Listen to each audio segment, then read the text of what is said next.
नमस्कार, आईडी 24 में आप सभी का स्वागत है। मैं हूं आपके साथ दिव्यांशु जोशी। बुलेटिन की शुरुआत करते हैं इस वक्त की बड़ी खबर के साथ, जो कि पन्ना जिले से है, जहां लोकायुक्त ने बड़ी कार्रवाई की है। 7 लाख रुपए की रिश्वत लेते हुए रंगे हाथों अभियंत्री को गिरफ्तार कर लिया। सागर लोकायुक्त पुलिस ने उसे गिरफ्तार किया है। लोक निर्माण विभाग के अभियंत्री पद पर मनोज रिछारिया पदस्थ थे। 40 लाख रुपए के बिलों की राशि भुगतान के एवज में उन्होंने रिश्वत की मांग की थी। तुन्न से लेकर महगवा तक 11 करोड़ की लागत से सड़क बन रही थी, जहां पर बिलों के भुगतान के एवज में रिश्वत की मांग की जा रही थी। 7 लाख रुपए की रिश्वत लेते हुए रंगे हाथों उपयंत्री को गिरफ्तार कर लिया गया। और इसी खबर पर अधिक जानकारी को साझा करने के लिए हमारे साथ हमारे सहयोगी सुशांत जुड़ गए हैं। सुशांत, लोकायुक्त की बड़ी कार्रवाई देखने को मिली है पन्ना में, क्या जानकारी है, विस्तार से बताइए। बिल्कुल, जिस प्रकार से ये पूरी कार्रवाई को अंजाम दिया गया, इससे ये साफ साबित होता है कि बड़े पैमाने पर पन्ना जिले में भ्रष्टाचारियों की एक बड़ी चेन है, जिसको आज सागर लोकायुक्त ने एक भ्रष्टाचारी को पकड़कर उसको ब्रेक किया। ये मंजू रिछारिया कहलाते हैं, मनोज रिछारिया उर्फ मंजू रिछारिया कहलाते हैं, जो कि उपयंत्री है पीडब्ल्यूडी में। इन्होंने पीड़ित भरत मिलन पांडे से एक 11 करोड़ की सड़क है जो सैंक्शन है गवर्नमेंट की, उसमें से एक पहला जो इनका पेमेंट होना था, बिल पेमेंट होना था 40 लाख के आसपास का, उसके पेमेंट को लेकर ये इनसे रिश्वत मांग रहे थे, जिसको लेकर उन्होंने आज 7 लाख की किस्त आज उन्होंने दी और जिसके बाद सागर लोकायुक्त ने उनको ट्रैप किया। सुशांत, इतनी बड़ी किस्त जब वो दे रहे थे 7 लाख रुपए की, क्योंकि 7 लाख रुपए कम नहीं होता, 7 लाख एक बहुत बड़ी रकम है, तो ये कहा जाए कि जो भ्रष्टाचार की जो जड़ है वो बहुत अंदर तक फैली हुई है।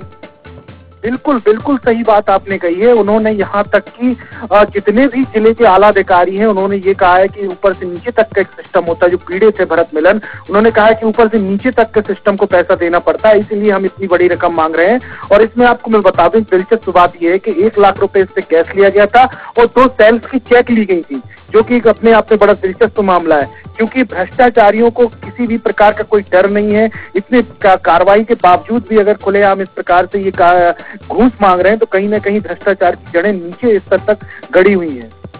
सुशांत, इस कार्रवाई के बाद अब क्षेत्र में किस तरह का माहौल है? क्या अधिकारियों में या कर्मचारियों में किसी तरह का डर है या अभी भी बेखौफ काम चल रहा है? सुशांत, देखिए, बेखौफ की अगर मैं बात कहूं तो लंबे समय से यहाँ पर पन्ना जिले में बड़े पैमाने पर अधिकारियों को ट्रैप किया गया है, लेकिन उसके बावजूद भी अधिकारियों के हौसले बुलंद हैं। तो कहीं ना कहीं जो न्यायालय प्रक्रिया में जब लोकायुक्त केस को लेकर जाती है, वहां एक बहुत लंबा समय लगता है, जिस कारण से हौसले इन लोगों के बुलंद होते हैं और जिस कारण से इनको ये लगता है कि हम न्यायालय के केस से कहीं ना कहीं बच जाएंगे। लेकिन मैं आपको बता दूं, लोकायुक्त तभी आपको ट्रैप करती है जब वो पूरे एविडेंस एडवांस में ही पूरे कलेक्ट करती है, लेकिन फिर भी कहीं ना कहीं केस जब कमजोर होते हैं, तो इस प्रकार से केस में कई लोग बरी भी हो जाते हैं। लेकिन सवाल ये है कि जिस प्रकार से भ्रष्टाचारियों ने अपनी जड़ें पन्ना जिले में जमा रखी हैं, इससे एक चिंतनीय बात यह है कि जो विकास के जो कार्य हैं, जो आम जनता के लोगों के कार्य हैं, उसमें अगर इस प्रकार के भ्रष्टाचार और करप्शन होगा, तो आखिर विकास में मजबूती कैसे आएगी निचले स्तर पर?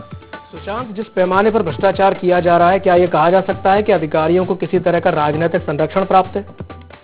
बिल्कुल, आरोप तो यही लगाए गए हैं। उन्होंने क्षेत्रीय विधायक पर आरोप लगाए हैं, उन्होंने कलेक्टर पर आरोप लगाए हैं, उन्होंने पीडब्ल्यूडी के जो मुख्य कार्यपालन यंत्री हैं उन पर आरोप लगाए हैं।